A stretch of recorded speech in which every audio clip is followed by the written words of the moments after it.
And they decided, you know, we could make a lot more money from buying and selling and manipulating markets if we were to destroy the ability of those people at the bottom of the system, those farmers. If we can destroy their ability to make money off of their finished product, if we could sell products at a lower cost than what they can buy, we could make more money from that. And it's not necessarily because now we can squeeze more money out of the system by buying agricultural products from a foreign country where the standard of living is lower, where the cost of living is lower, and therefore the wages are lower and the products cost less, so that you can sell those lower cost products in our economy and you can make money that way. But that's just the tip of the iceberg. Like I was saying, the real money doesn't come from manipulating, producing products and paying lower prices than you end up selling those products for. The real money then would be generated from the debt that's required in order to sustain economic growth. Where do the farmers go then if they're not making enough money to sustain themselves and to purchase the things that they need? They have to borrow the money, and therefore they're starting to get into that cycle of debt by borrowing money, paying back compound interest. Those interest payments are then that magical money, that added value that those at the top, the world traders, those people that are manipulating currencies and manipulating the cost of goods, they're making money off of this debt. The scary thing that we have, after we have now used the free market, deregulate, Milton Friedman, Ayn Rand mentality that we need absolutely no regulation of our economic system whatsoever. There has been this mentality. We need to get rid of all regulation. We need to get rid of all interference in the marketplace. That's a brilliant ideology constructed by those people that are going to make money off it, but it wrecks everything else. It wrecks a lot of things. Well, we can get into the meaning of work and the importance of work in people's lives and people's minds. And that's something that Karl Marx, in his simplicity, and by the way, Karl Marx never once interviewed, spoke to, or systematically talked with any workers whatsoever.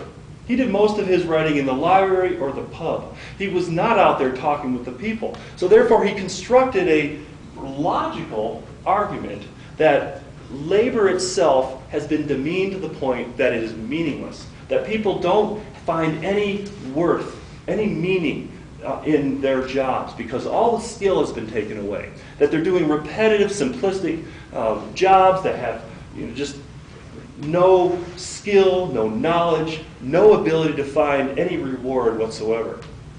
From my interviewing blue-collar workers, and frankly I've been one all my life, jobs do have meaning. They have very important connection to people's identities, to their understandings of self, to their understandings of value in life, with society itself. So Marx did come up with some very simplistic ideas that still guide social theory today and all of our understandings of social class and of work and all these essential aspects of our lives. So just the meaning of labor and things that Marx simplistically created, I mean, they make logical sense. And we can see intuitively that once we mechanize production, we do take skill away from it. We have de-skilled labor along the line, but we didn't ever eliminate all meaningful rewards, all intrinsic rewards coming from our labor. So that's one simplistic idea.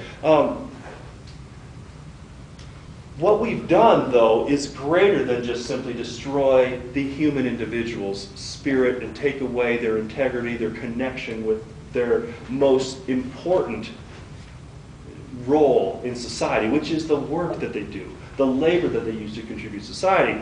What we've really done is upended our economic system. Our economic system, which at one time was built upon growth from actually producing wealth and then processing and renewing that wealth through human labor to increase more wealth, we now are basing our economy on debt. Not only are the farmers who produce wealth to begin with through their raw material production forced to go into debt in order to maintain their standard of living, in order to expand their production, which they then need because the myth is that they need to continually expand their yield, because if they don't do that, they don't have the economy of scale to compete in the marketplace against heavily subsidized grain, etc. But also then the workers who used to work in manufacturing goods and processing those agricultural materials, which, by the way, most of those manufactured goods had a market because of agriculture. Producing products can be used in the rural areas. It was the rural parts of the country where the farms took place that consumed most of the manufactured goods. And most of those manufacturing industries that we now have are things that at one time were done on the farm.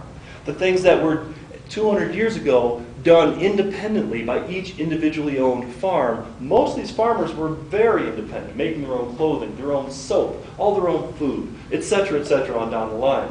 Well, even those manufacturers now have lost their jobs because those global traders, those that have been pushing for free trade to find cheaper sources of wealth, and we've moved our manufacturing out of this country as well.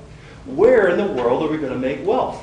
How do we expand our economy? How do we grow in value in our society if we don't produce any raw materials and we don't manufacture anything? It really is a political economy, and your notion of the ideology, the thinking, the ideas behind this that makes sense of it, they all have to be in place in order to allow the system to thrive. And somebody came up with the idea that we don't need to produce wealth.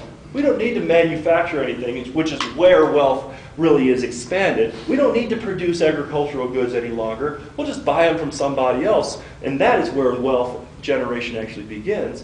Well, let's just consume things. And our whole economy will be built upon us buying stuff that somebody else produced. That means we all have to go into debt. There's over $250 billion in individual credit card debt in this country. We have trillions of dollars in debt on the federal level, not counting the state level. Not counting the local level, the city level. California is bankrupt. Illinois is $15 billion in the hole, and each individual household is in a very similar situation. All built upon the idea that somebody sold us that said, we don't need to produce anything, we'll all be consumers. We'll all just run around and go shopping and buy a bunch of stuff, and we'll all be happy. And I guess we were kind of dumb, and we bought it. So we need to do something about that. Bring our manufactured goods back here. We need to start growing our food back in our country again. But there's another thing too. We can't do it at factory farms, industrial agriculture. We need to do it in small scale production, because that's how you do it naturally. That's how you make food that actually has nutrition, because it comes from the soil. It's not manufactured through artificial means, through toxic pesticides and herbicides and fertilizers. Not only will we actually maybe be healthy so that this generation isn't going to be the first in human history to die at a younger age than their parents. We could do that to make a more healthy society. But once again, also, make a society that's built around individual entrepreneurs, small-scale entrepreneurs, community, local people who know their employees so that they'll treat them well rather than trying to exploit them and squeeze them to death. Because if we don't have individuals, individual farmers, and small-scale entrepreneurs, manufacturers and producers, if we don't have small-scale individuals with some self-interest, but yet still with some community connections, we're going to do exactly what the Soviet Union did when they collectivized all their farms. They took all those individual farmers that had been the backbone of their society for hundreds, if not thousands of years, and they put them on the collective farms, and people did lose some motivation.